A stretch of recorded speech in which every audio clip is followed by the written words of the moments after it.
Hello everybody, my name is Ian Kirkpattykake. I am an author and robot, and today we're going to be talking about a very fun subject of satire and dystopian a little bit, and some elements of them. But before we get started, I know you've heard this one before, but if you like this kind of content, please like, share, subscribe, help the channel grow, all of that fun noise.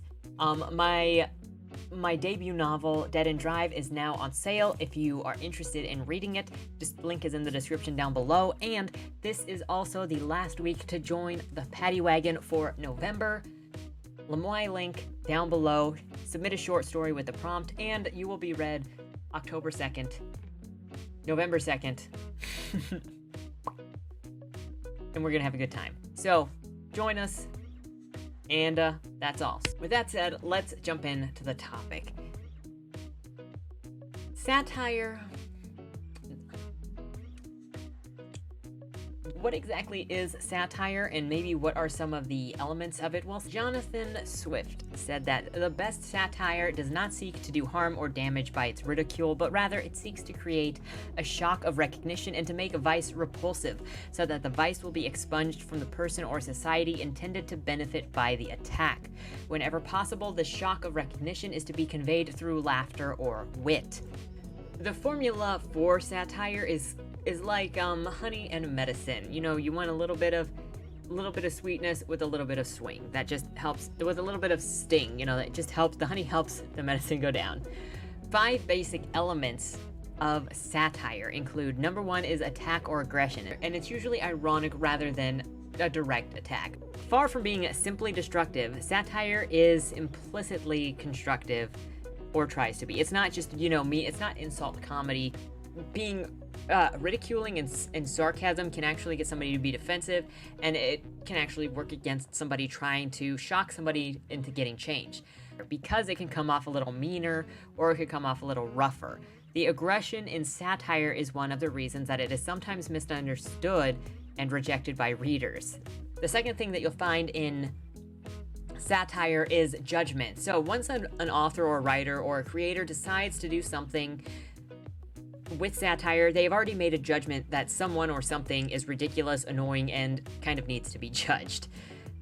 Without having judged something as ridiculous or as immoral or as just dumb, the satirist doesn't have anything to talk about. The judgment for the satire is usually based on one's personal ideology, so satirists will vary from person to person based on ethics and personal morality. You'll also see wit come into play when it comes to an element of satire. Wit is the ability to play with words in a creative and often sharp yet funny way, to combine aggression and play is paradoxical. To combine aggression and play, to make something kind of dark or mean and also be light, playful murder, right? Paradoxical, but the two permeate satire as they do games and movies and TV programs. Elements of play animate satire and are evident in its imagery and word choices. Another thing, obviously, that I've said before, and it kind of goes along with wit, you'll find humor or laughter in a lot of satire. Maybe it's not laugh out loud, but you should find some level of lightness somewhere in there, something that's ridiculous, because the satire is ridiculous. The humor is part of that honey that helps the medicine go down. It's driven by the writer's desire to bring about change, and though satire itself may not produce the laughter, farce, slapstick, and comedy can. Irony, wordplay, parody, and other satirical devices may prompt laughter, but sometimes the serious purpose of satire and its shocking images may not be conducive to laughter. If you think of the majority of 1984, you're really not going to laugh because it is a very serious subject and it's a very serious setup, but it is satire. You will, however, find yourself maybe laughing or chuckling at the ridiculousness of 2 + 2 = 5. The fifth element that you may find in satire is the desire to instigate reform. As I mentioned before, usually satire is to make a judgment on something that the author sees or the creator sees as ridiculous or inappropriate or immoral, and wants to bring it to the attention of the public and make a change about it, or at least bring awareness to it. What truly separates sarcasm from satire is the intent of the work. While a quick sarcastic remark might be witty and garner laughter, Like I said in point 1, it can be aggressive and it can make somebody defensive. But comedians do a lot of satire. They will stand up, they will make fun of ridiculous things, and often a lot of those ridiculous things are either to share human experience or sometimes it's to make change. In satire, the desired outcome or desired change or ideas can usually come in the form of irony as the opposite point of view of the speaker or main character in the book. Other major terms in satire include the Horation Satire, which is a light satire. It leans more on being funny and comedic and less about movement. It's less about making a difference in a society. The speaker holds up a gentle ridicule of the absurdities and follies of human beings, aiming at producing not anger at a situation, but kind of a wry smile. Then you've got the Juvenile Satire, which is a darker, heavier satire that is actually not meant to make you laugh, and because of that, Juvenile Satire is actually much harsher and a strong contrast, even the opposite of Horation Satire.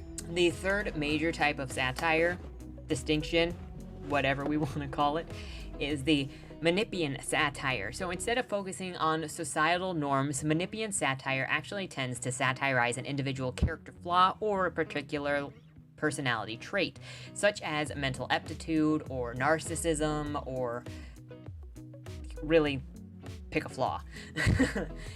It's slightly more prickly than Horation, so it's not as lighthearted, but it's not as harsh as Juvenalian. It attacks specific human faults instead of directly observable misdeeds. For instance, Lewis Carroll's Alice in Wonderland is a Manipian satire in the sense that it's Alice's curiosity which ultimately causes her plight.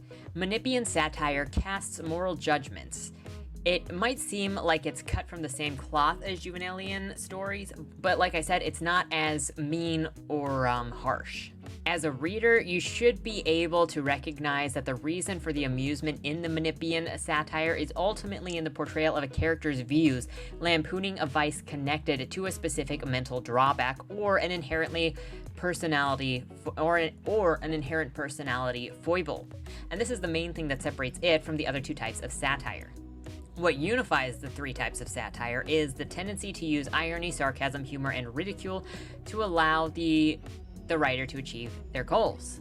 A couple of other elements that you'll often see come out in different types of satire are parody, which is a composition that imitates the serious manner or characteristic features of a particular work or the distinctive style of its maker and applies an imitation to a low or comically inappropriate subject.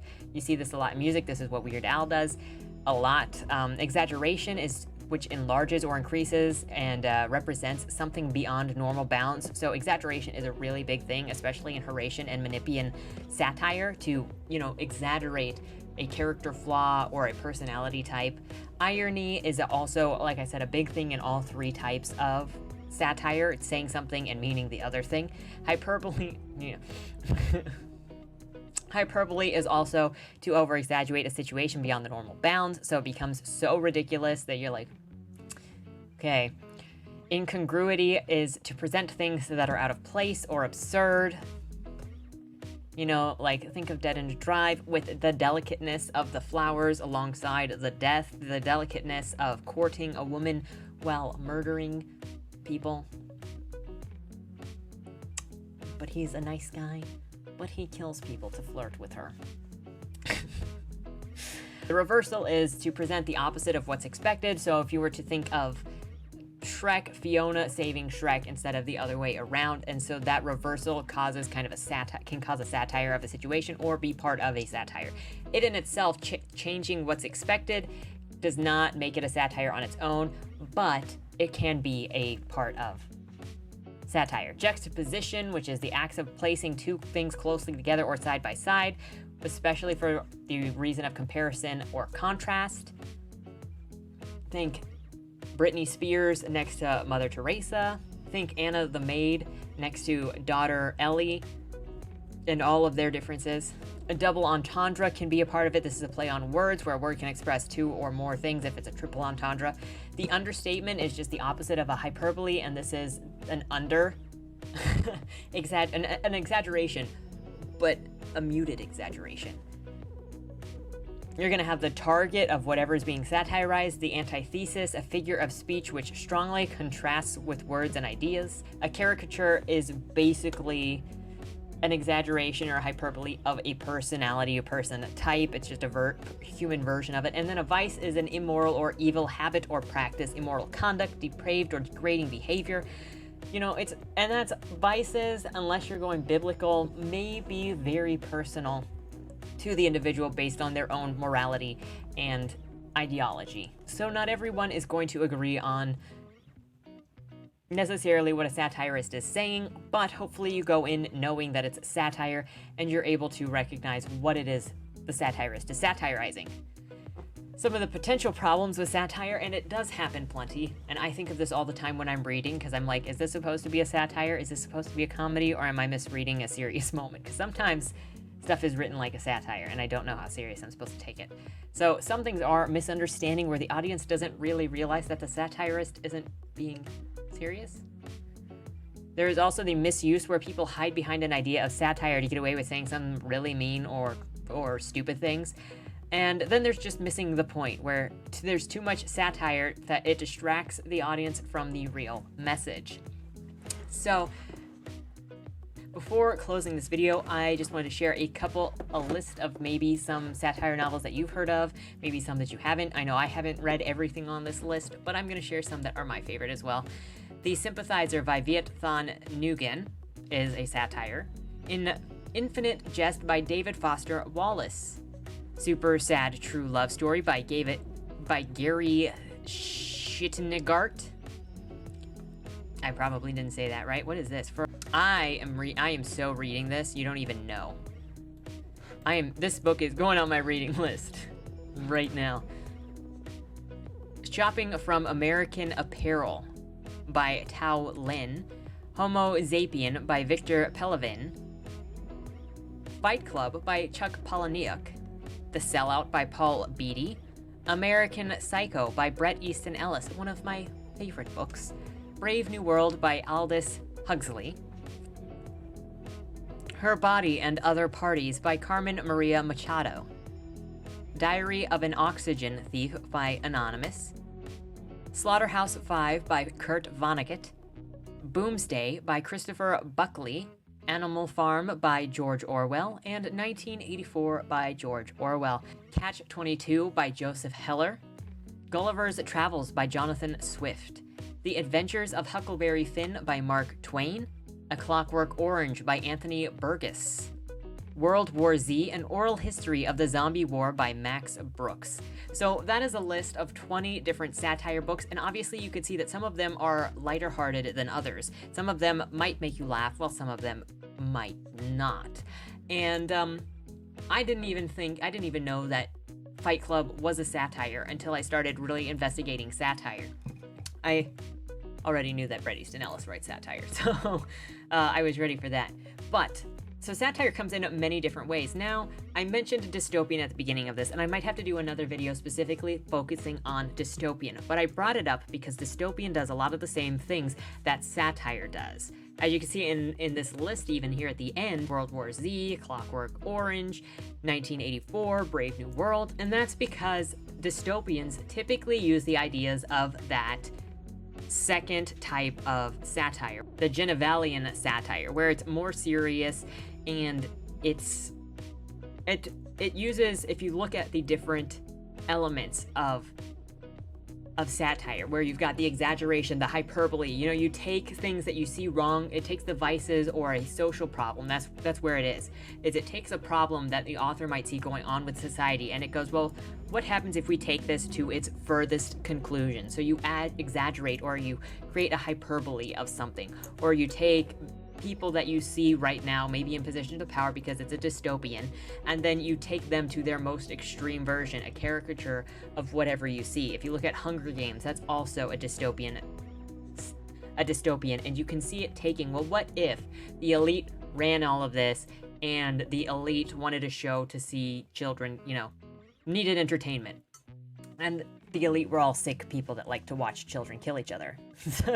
Maybe I'll do another video specifically focusing on dystopian, but what you do need to know is that typically that is how dystopian comes. If you look at also Handmaid's Tale. It takes a couple of ideas that the author sees as important to criticize, and it takes it to, well, what is the worst case scenario? If we take one specific thought or two specific thoughts or a couple specific thoughts of how society should run based on this perspective and take it to its most extreme ending, this is what creates a dystopian. So if you're considering writing a dystopian, consider what you see right now as what you think is scary and follow it down to the worst case scenario, because writing a dystopian novel about exactly the situations that you see now doesn't create a dystopian novel. It creates a commentary on basically a current day political commentary, and then it's not a dystopian novel anymore. So that is all that I'm going to say on this subject. If you are interested in a dystopian novel video, let me know in the comments down below. And if you have any specific questions regarding writing a dystopian or the dystopian genre, comments down below. If you have any topics that you would like me to cover, give me your suggestions and I will take a look and hopefully prepare something that can answer your questions. With all that said, thank you so much for joining me today. If you enjoy this kind of content, remember to like, share, subscribe. I like seeing you here. With all that said and more, have a great day and have a good weekend and don't die. See you later. Dear Madam Astra, that's me. We regret to inform you that on August 1st, your employer, Agatha Jane Benedict, owner of the Benedict estate, peacefully passed away in her sleep. Oh, that's so sad. Wait. Let me try that again.